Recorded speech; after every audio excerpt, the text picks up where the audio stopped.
Welcome to McPlum, simple solutions served daily. You start by verifying power and connections. Make sure the second monitor is on and set to the right input. Next, swap or reset the cable. Bad cables are a common culprit. Open Windows Display Settings or your graphics control panel and click Detect. You want the system to recognize the panel before enabling it. Once done, set the Multiple Displays drop-down to extend or duplicate as needed so Display 2 becomes active rather than staying disabled. If detection failed, inspect Device Manager. Expand monitors and display adapters and look for errors or grayed out devices.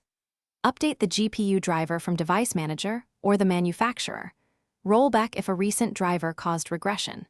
For stubborn cases, perform a clean driver install with Display Driver Uninstaller or disable the integrated GPU in BIOS or Device Manager to force output from the discrete GPU. These steps finish by matching resolution and refresh rate to the monitor's native specs.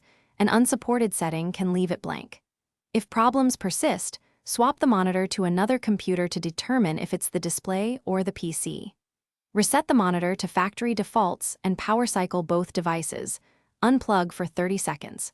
If Display 2 still won't activate, document steps you tried and contact manufacturer support. That record speeds warranty or repair decisions and avoids repeating diagnostics.